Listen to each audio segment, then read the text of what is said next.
Welcome back students. कल तक हमने पढ़े थे फ्यूल के प्रिंसिपल। आज हम पढ़ेंगे कि एफ.डब्ल्यू. टेलर ने क्या अपना कंट्रीब्यूशन किया था प्रिंसिपल ऑफ मैनेजमेंट में। उससे पहले हम ये पढ़ लें कि साइंटिफिक मैनेजमेंट होता क्या है। आखिर में हमने मैनेजमेंट के बारे में पढ़ा था और मैंने आपको ये भी बताया था कि मैनेजमेंट में नेचर हम साइंस से कंपेयर करते हैं। करेक्ट। अब साइंटिफिक मैनेजमेंट क्या हुआ कि साइंस का एप्लीकेशन मैनेजमेंट पे, वो हमें पढ़ना है। एक्चुअली बात पता है क्या थी, टेलर जो था वो काफी बुद्धि वाला आदमी था। यानी कि वो बिलीव नहीं करता था कि ऐसे ही कि हम कोई भी प्रिंसिपल इन्वेंट कर ले, एक बार प्रैक्टिस करके दो बार प्रैक्टिस करके। उसने एक्चुअली बहुत बार एक्सपेरिमेंट्स किए थे, उसके बाद प्रिंसिपल लेके आया था साइंटिफिक मैनेजमेंट के। तो एफ.डब्ल्यू. टेलर जो था वो एक मैकेनिकल इंजीनियर था। उसने जो प्रिंसिपल्स बनाए थे वो बेसिकली फैक्ट्री पे बेस्ड थे या वर्कर्स से रिलेटेड थे। हर तरीके से इन्हीं के बेनिफिट पे थे। आप इसने प्रिंसिपल तो दिए ही दिए, आप लोगों को और काम बढ़ाने के लिए इसने टेक्निक्स भी दे दी। हमारे 4 प्रिंसिपल्स हैं जो हमें टेलर ने दिए और 7 टेक्निक्स हैं जो हमने और पढ़नी है इसके बाद। अच्छा, मैं आपको साइंटिफिक मैनेजमेंट के बारे में बता रही थी। साइंटिफिक मैनेजमेंट का मतलब होता है कि साइंस की एप्लीकेशन मैनेजमेंट के हर एक चीज पे, वो होता है साइंटिफिक मैनेजमेंट। इतना तो हमें समझ आ गया। अब हमें पढ़ना है कि कौन कौन से प्रिंसिपल थे जो टेलर ने एक्चुअली इन्वेंट किए थे या इंट्रोड्यूस किए थे प्रिंसिपल्स ऑफ मैनेजमेंट में। Science not rule of thumb इसका पहला प्रिंसिपल था। अब पहले हम ये जान लेते कि रूल ऑफ थंब का मतलब क्या होता है। रूल ऑफ थंब का मतलब ये होता है कि hit and trial method. Hit and trial method, अगर मान लो एक तो अगर मेरे को फैक्टराइजेशन ना आता हो, सपोज 56 का फैक्टराइजेशन करना है मेरे को and I don't know factorization method, ठीक है, तो मैं पहले क्या करूंगी, पहले मैं 1 से फैक्टर करूंगी, फिर मैं 2 से करूंगी, फिर मैं 3 से करूंगी, 4 से करूंगी and it keeps on going. ये हो गया हिट एंड ट्रायल मेथड की देखना कि 56 के क्या क्या फैक्टर्स हो सकते हैं। लेकिन अगर मेरे को मेथड आता है, मेरे को पता होगा 1 इसका फैक्टर होगा, 2 इसका फैक्टर होगा, 4 इसका फैक्टर होगा, 14 इसका फैक्टर होगा, 28 और 56 और बीच में कोई रह गया हो तो वो होगा, ठीक है।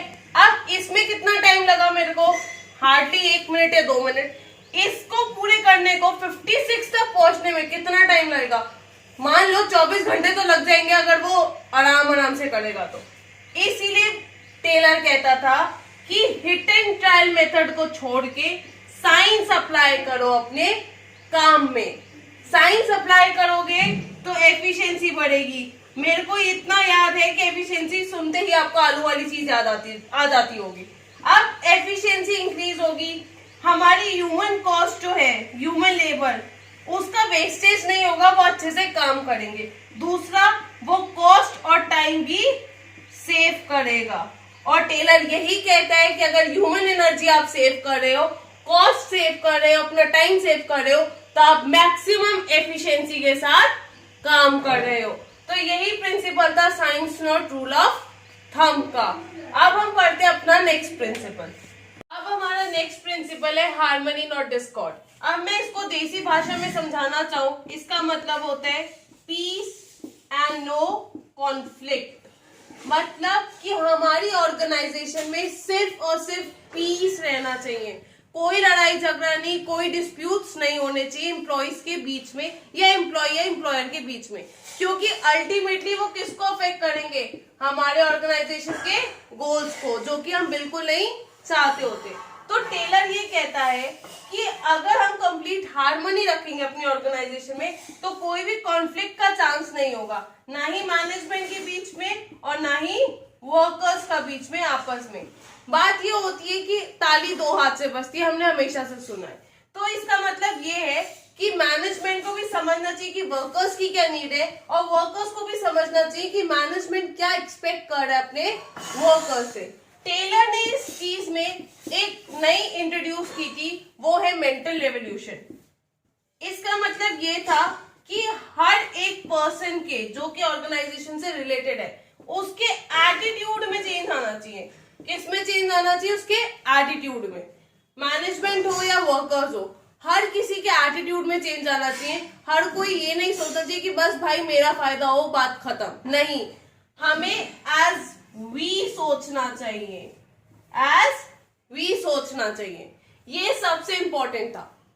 अब हार्मनी नॉट डिस्कॉर्ड में बहुत लिमिटेड चीज दी हुई थी कि हाँ वो बेसिकली इस पे फोकस कर रहा था कि भाई पीस रखो ऑर्गेनाइजेशन में और कुछ नहीं, मेरे को कोई कॉन्फ्लिक्ट नहीं चाहिए। लेकिन आगे जो अगला प्रिंसिपल पढ़ेंगे वो इसका एक्सटेंशन है। एक्सटेंशन का मतलब कि उसको ज्यादा अच्छे से इलैबोरेट कर रखा है उन्होंने कि एक्चुअली प्रिंसिपल क्या कहना चाहता था। तो अब अगला प्रिंसिपल पढ़ते हैं, उसके बाद उसका एक्सटेंशन भी देखेंगे कि किस हिसाब से वो एक्सटेंशन है हार्मनी नॉट डिस्कॉर्ड का।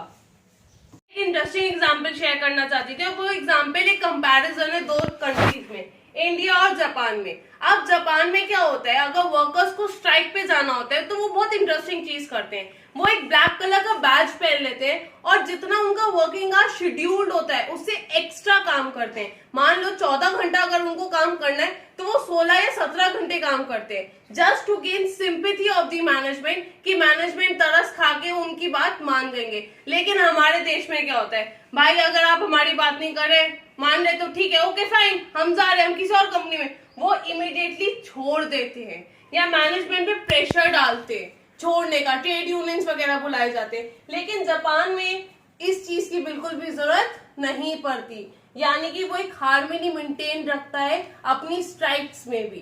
तो ये चीज बहुत इंटरेस्टिंग थी। अब सेकंड है कॉपरेशन और इंडिविजुअलिज्म। अब इसका वो एक्सटेंशन है। एक्चुअली ये कहता क्या है, ये कहता है कि एम्प्लॉइज के बीच में या वर्कर्स के बीच में या मैनेजमेंट वर्कर्स के बीच में कॉपरेशन होना चाहिए, सिर्फ अपने बारे में उनको नहीं सोचना चाहिए। ऐसा नहीं है कि सिंगल सिंगल करके आप लोग सोच रहे हो कि हर जगह मेरा ही फायदा हो, नहीं, एज अ होल सोचोगे, दैट मीन्स आई नहीं वी होना चाहिए। ठीक है, अब इसमें एक स्टाइल आता है जो फॉलो करना बहुत इंपॉर्टेंट होता है। पैटर्नलिस्टिक स्टाइल का मतलब ये होता है कि मैनेजमेंट को अपने वर्कर्स को एनकरेज करना चाहिए काम अच्छा करने के लिए। दूसरी चीज ये होती है कि इक्वल रिस्पॉन्सिबिलिटी होनी चाहिए मैनेजमेंट की भी और वर्कर्स की भी चीजों को फॉलो करने के लिए। ऐसा नहीं है कि जितने भी रूल्स बनाए गए ऑर्गेनाइजेशन में वो सिर्फ वर्कर्स के ऊपर लागू होते हैं, नहीं, वो मैनेजमेंट पे भी इक्वली लागू किए जाते हैं। तो इसका मतलब ये है कि सारी रिस्पॉन्सिबिलिटी सिर्फ और सिर्फ मैनेजमेंट की नहीं होती, वर्कर्स की भी होती है। आप कुछ अथॉरिटी इनको भी दे सकते हैं इनके काम करने के तरीके पे कि वो कैसे अपना काम कर सके। दूसरा, एनकरेज तो करता ही करता है, दूसरा वो आप वर्कर्स की हेल्प भी करता है। साथ ही साथ वर्कर्स को भी अनरीजनेबली स्ट्राइक पे नहीं जाना चाहिए, ना ही कोई ऐसी डिमांड करनी चाहिए जो कि मैनेजमेंट नहीं मान सकता। मतलब अनरीजनेबल डिमांड नहीं होनी चाहिए, जैसे कि मेरे को वर्किंग कंडीशन एयर कंडीशनर चाहिए, ऐसी कोई अनरीजनेबल डिमांड नहीं रखना चाहिए वर्कर्स को। उसको भी सोचना चाहिए मैनेजमेंट के बारे में और मैनेजमेंट को भी सोचना चाहिए वर्कर्स के बारे में। ये होता है हमारा कॉपरेशन और इंडिविजुअलिज्म, यानी कि इंडिविजुअल ऑब्जेक्टिव्स को छोड़ के आपको एज अ होल ऑर्गेनाइजेशन के बारे में सोचना होता है। साथ में इस स्टाइल को फॉलो करना होता है जिसका नाम है पैटर्नलिस्टिक स्टाइल। अब हम अगले प्रिंसिपल पे आते हैं जो सिर्फ और सिर्फ इस चीज पे बेस्ड है कि हर एक वर्कर का या हर एक एम्प्लॉय का जो ऑर्गेनाइजेशन में है उसका डेवलपमेंट होना चाहिए हर तरीके से, उसकी पर्सनालिटी में, उसके स्किल्स में, मतलब each and every employee should get developed. हमारा लास्ट प्रिंसिपल है जो कि टेलर ने बताया था, development of each and every person to his or her greatest efficiency. मैंने आपको बताया था कि ऑर्गेनाइजेशन में जितने भी लोग हैं, जितने भी, चाहे वो मैनेजमेंट हो, वर्कर्स हो, एम्प्लॉइज हो, कोई भी हो, उसकी डेवलपमेंट होनी चाहिए उसकी ग्रेटेस्ट एफिशिएंसी से। क्यों? क्योंकि जो बंदा एफिशिएंट है वो प्रोड्यूस भी ज्यादा करेगा और कमाएगा भी ज्यादा। इसलिए दूसरी चीज, टेलर ने हमेशा फोकस किया है कि हमेशा हर चीज को करने का एक बेस्ट मेथड होता है। क्या होता है? एक ही सिर्फ बेस्ट मेथड होता है, जिसका मतलब ये है कि उसको प्रॉपर ट्रेनिंग देनी चाहिए हर चीज को करने की। अब अगर आप एम्प्लॉइज को, एफिशिएंट एम्प्लॉइज को या जो एम्प्लॉइज हैं हमारे, उनको आप ट्रेनिंग दोगे, ऑटोमेटिकली उनकी एफिशिएंसी इंक्रीज होगी और जब एफिशिएंसी इंक्रीज होगी तो वो ज्यादा प्रोड्यूस करेंगे और ज्यादा कमाएंगे। हर तरीके से उनकी एफिशिएंसी का यूज करना, ऑप्टिमम यूटिलाइजेशन करना, ये होता है हमारा डेवलपमेंट। समझ में आ गया? आज हमने पढ़े थे टेलर के प्रिंसिपल। अब हम अगली वीडियो में पढ़ेंगे कि कौन कौन सी टेक्निक्स टेलर लेकर आया था और कैसे कैसे हम उसको यूज कर सकते हैं। That's all for today. Thanks for watching. Do subscribe, like and share the video as much as you can.